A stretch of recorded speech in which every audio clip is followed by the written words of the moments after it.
ఏటత్త ఎక్కడ బయలుదేరా? భద్రాచలం భద్రాచలం వెళ్తున్నావా? ఈ టైంలో భద్రాచలం ఏంటి? వెళ్తే ముక్తి కలుగుద్దని, రామకోటి ప్రాప్తిస్తుందని. అదేంటి ఇంకా శ్రీరామనవమికి టైం ఉంది. ఉంటే ఇప్పుడు నుంచి కాలినట్టుకుని చేరుకోవాలి కదా. ఏంటి రోజు నువ్వు నడిచేద్దామనే? ఏంటి షుగర్ బీపీతో నడిచేస్తాం, దానికే ఉంది. దేవుడు అనుగ్రహం కావాలి మరి. ఏంటి చిత్రం? భద్రాచలం అంట రోజు వెళ్ళి నడిచి రామని తలుసుకొని ఆ చెట్టు కింద నిద్రించి ముగ్గురు కలు సరిపోయింది. శబరి ఎంగలి నీకు ఇక్కడ నుంచి అక్కడికి తీసి క్లాస్ ఎట్టావు, ఆ గిన్నెలు కడపవు. ఏమంటే నేను రోజు భద్రాచలం కాళ్ళని అంటే నువ్వేదో పెద్ద పుణ్యాత్మురాల్లాగా, నేనేదో పాపాత్మురాల్లాగా, నేనేమో తినటానికి ఇంట్లో ఉన్నట్టు, నువ్వేమో పుణ్యం చేసుకుంటా వెళ్తున్నట్టు ఈ బిల్డప్లన్నీ ఇస్తున్నావు నువ్వు.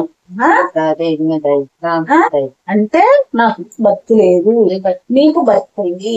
నేను భక్తి పిల్లరాళ్ళని కాదు, నువ్వు మహాభక్తురాలివి. అందుకే ఈ వయసులో కూడా నువ్వు కాళ్ళు నడకని వెళ్తున్నావు. నేను చేతగాని కోడల్ని, నేను ముసలిదాన్ని, నువ్వు పడుచుదానివి. నీకు అర్థం అదే కదా? నువ్వు అలాగ అనవసరంలా, నీ మాటలు అర్థం చేసుకున్నాను. చేసుకుంటమ్మా, మీరు మంచి చేసుకుంటే మంచి జరుగు, చెడుగా భావిస్తే చెడు అనుకోవాలి తెలుసు. అంటే నన్ను వాయువులో కలిసిపో అంటున్నావు నువ్వు. ఇంకేముంది నాయనో, నన్ను వాయువుల్లో కలిసిపోమంటుంది ముసలి కొడుకుంటే. చెడు మాటలు వస్తే దేవుడు దూరంగా పారగొడతాడు. ఎక్కడికి పారగొట్టాడు? నన్ను తీసుకొచ్చి నీ కోపలో పడిసేది. అదే మరి ఏటి మిగిలింది? ఏటి ముక్కులో పుట్టగలేదు, సోదుకు చల్లగలేదు, మెల్లగలేదు అని అడిగేసారు. కట్నం అంతా దొప్పారు ఇద్దరు కలిసి. నీకు 7 వారాలు నగలు చేపిస్తాడు. ఏటి 7 వారాలు? అంటే వారానికి ఒక 7 వారాలు వేసుకొని ఇట్టా తినడానికి. ఏటప్పుడు ఏంటి తమ్ము? ఇది రోజా పువ్వుతోని చక్కగా కనిపిస్తున్నావేంటి? రోజా పువ్వు గారు ఇప్పుడు పెట్టారు బంగారు పుష్పం. అది బంగారు పుష్పమా? ప్రేమ పుష్పం. ఈ ప్రేమ పుష్పానికి అంటే బంగారు పుష్పం అంటే దీని మొగుడైతే దీనికి బంగారు పుష్పం చేయొచ్చు. మా మొగుడు మాత్రం మనం చేయించకూడదండో. ఏంటి అత్తగారు నగలో నా కొడుకు చేపిస్తాడులే. ఏంటి గొడవలు నగల బొయ్యలేని అత్తయ్య వస్తావులే. నీ పని బాగుంది, శుభ్రంగా తిన్నావు. ఏమంటే వెళ్తున్నా రామనడక భద్రాచలం అంటున్నావు. ఇప్పటి నుంచి నడిస్తే గానీ అప్పుడు చేరుకోలేదు. అప్పటి నుంచి అదే చిత్రం. నువ్వేమి ఇక్కడ 4 గిన్నెలు కడగమంటే అమ్మో నొప్పులు అంటావు. భద్రాచలం వరకు నువ్వు నడిచేస్తావా? శబరి మా తల్లి ఇచ్చిన వరం అది.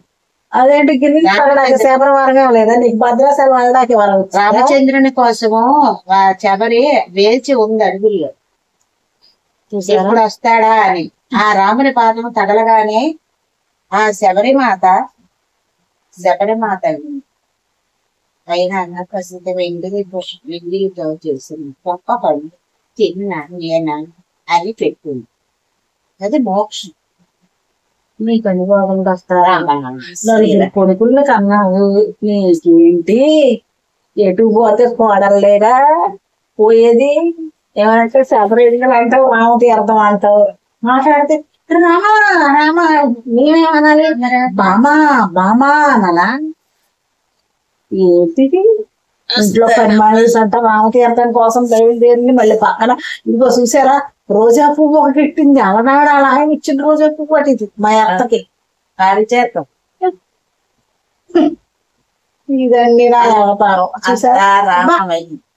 పువ్వు పడిపోతుంది, దిష్టి తగిలిస్తాడ. ఏంటి మనం ఎట్టిస్తున్నాం దిష్టివుడు? మరేంటి గొప్ప సిక్కెట్టే. రామ కాలినటికి వెళ్ళాలమ్మా. అక్కడ ఒక వృక్షం ఉంటుంది, వృక్షం దగ్గర కాసేపు పడుకుంటాను.